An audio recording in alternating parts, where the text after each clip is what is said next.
Hello everybody, and welcome again to the Hilltop Pillbox in Abbotsford, British Columbia, Canada. Just doing a quick video on some special units and some special markers and pieces that I've collected over the years, and a little bit of an ad for historicboardgaming.com. HBG has a lot of interesting little acrylic pieces, and they also provide rules, but you can also tweak those rules to suit whatever's going on with your particular gaming group. Before me here we have a helmet from the Wehrmacht, old World War II helmet, and we also have a bayonet.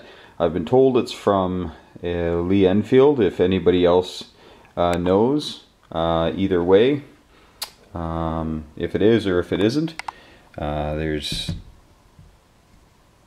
a little closer look at it there, little groove here to clip into. So if anybody knows, you can let me know what I've got here. But my grandfather brought these back from WWII, and yeah, just pretty cool to have them around here. I was thinking of getting the helmet sandblasted, but part of me says no, let's just keep it that way. It's got a nice feel to it. Being a little worn. Oiled up the bayonet years ago. Haven't touched it really since, but it's in good shape. Steel's in very good shape. Alright, we're going to start out here with some pieces here that are, I'll give you a little zoom in and then we'll back off a little bit.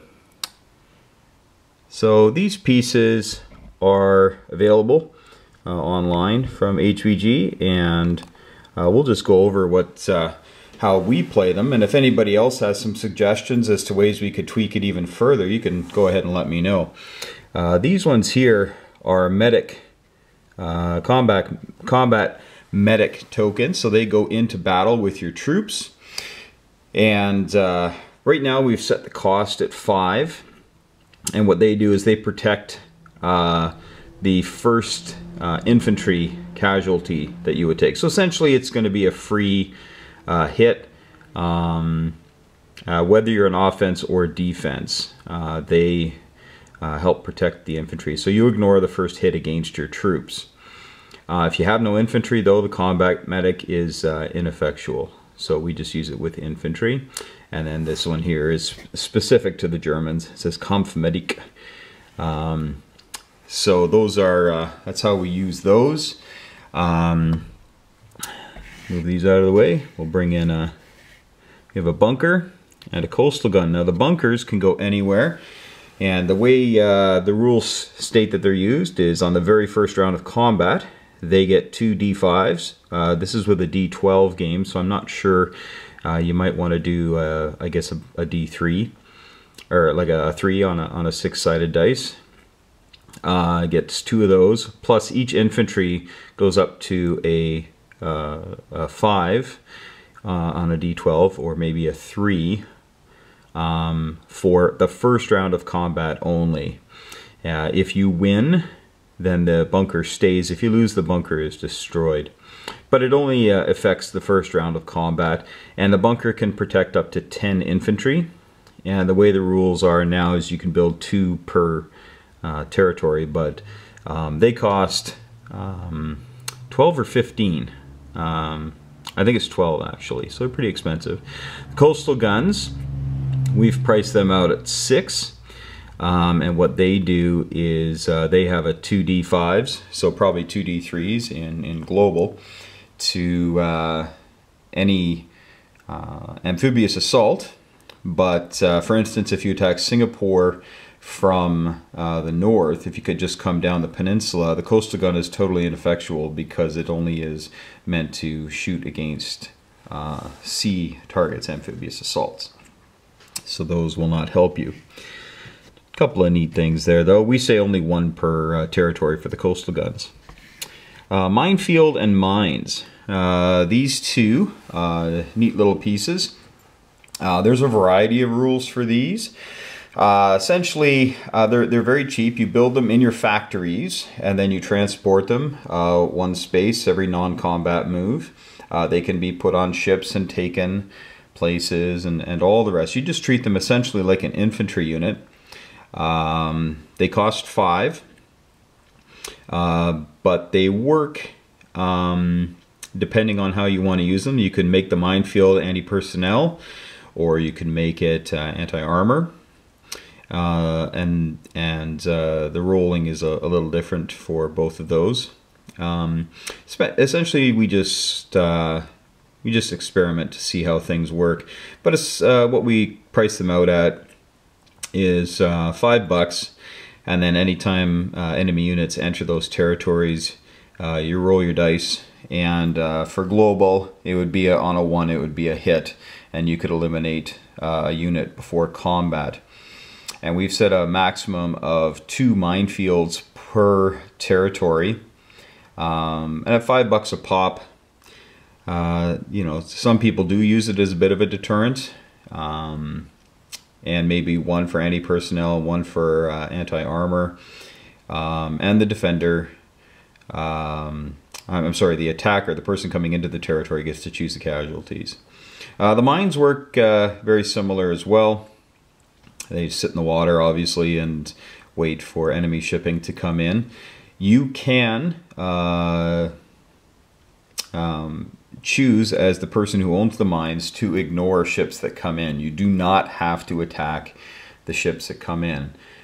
So if somebody brings in, you know, maybe a transport or a sub or something to, you know, try to polish off the mines before the next round, you can ignore those, and then you can use them the following round. These are a little different than the minefields in that the mines, the attacker gets to target a particular ship with the mines, which we're playing around with, and we're playing around with moving the price up to 10 because of that, because a couple times it's been pretty devastating. But again, we only have 2 mines per sea zone. That's the most that you can put in. So again, folks, just some fun little tokens there that you can play around with at your leisure. Here we have a hospital, which operates a little differently than the medics in that it is built anywhere you would like. And when you build your hospital, you simply have a range of 1 around all of the hospital. Anytime there's a battle within 1 of the hospital, you can roll a d6 and divide by 2. So essentially a d3 for those in the gamer world who know what I'm talking about. So you roll a d6 and divide by 2, and you can save that many infantry. Hospitals we've priced at 10, and it is very handy. Essentially what you're doing is you're staving off a turn of death.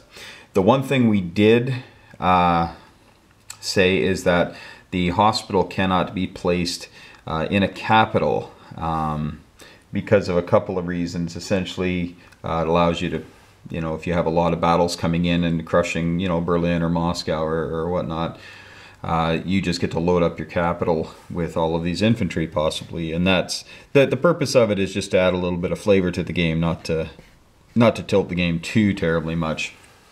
So we say you can't build them in the capital with those.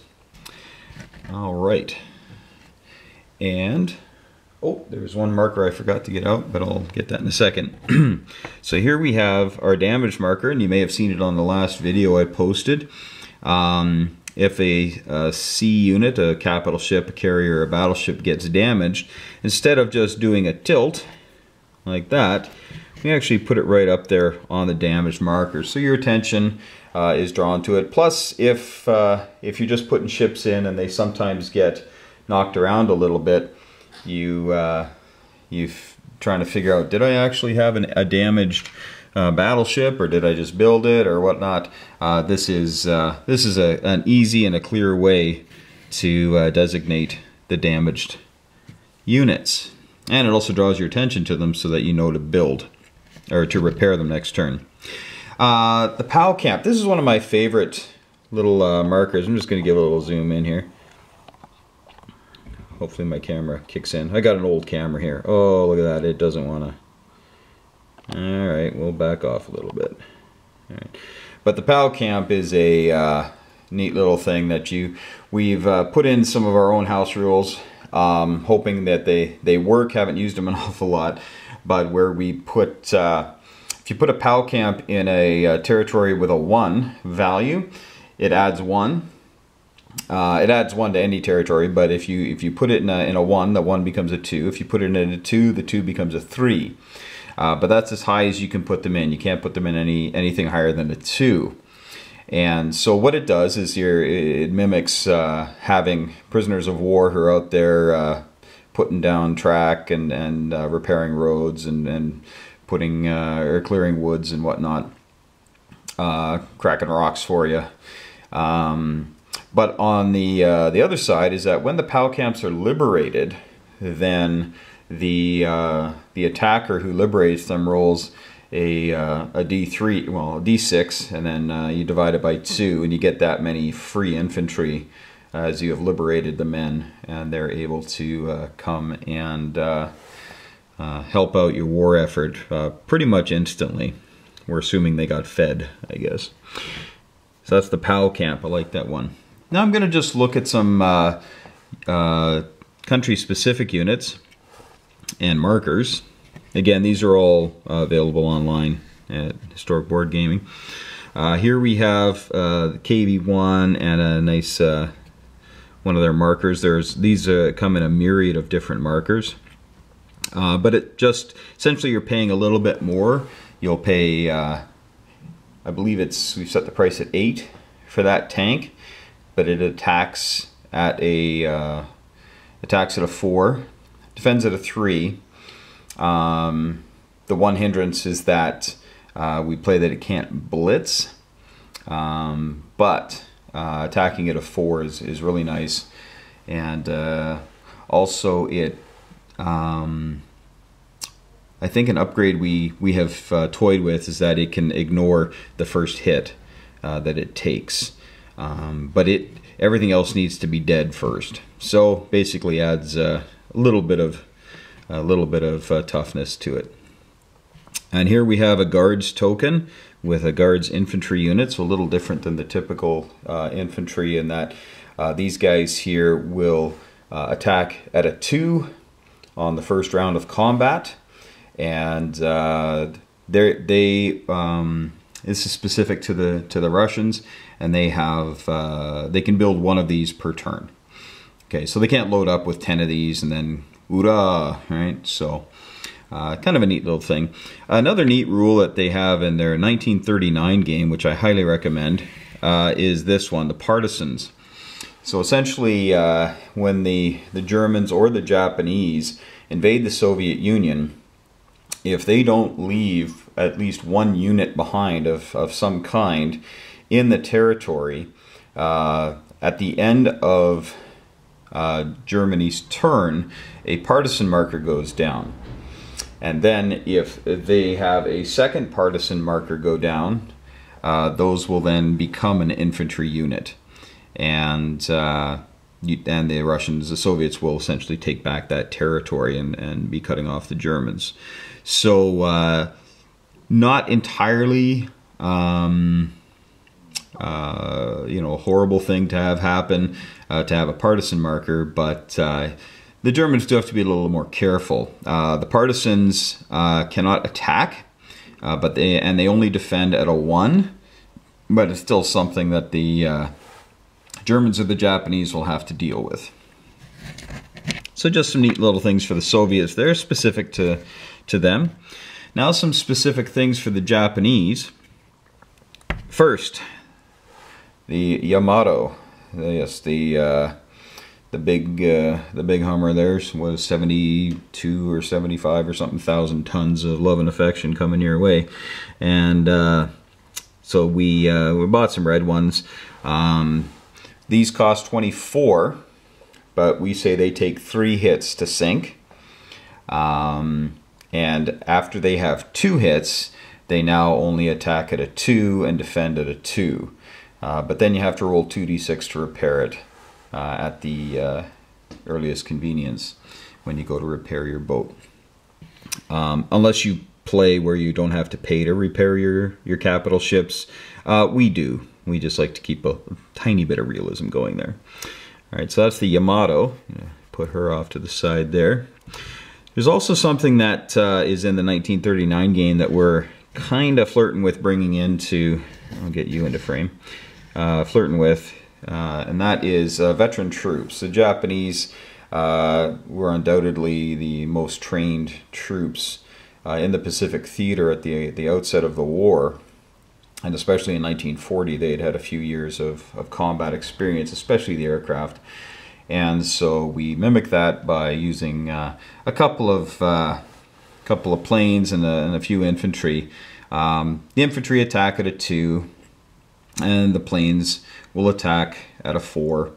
But you cannot buy these. You cannot replace them. So once they're dead, they're dead. But it just adds a little bit of realism for the Japanese. Now some people say, whoa, the Japanese don't need any help. They're already running rampant. Well, what you can do is, and what we tend to do is replace regular infantry with the veteran, and replace a regular fighter with a veteran fighter. So it's not as though you're adding more units, just spicing up the game a little bit. We have our Special Naval Landing Force. There's a couple of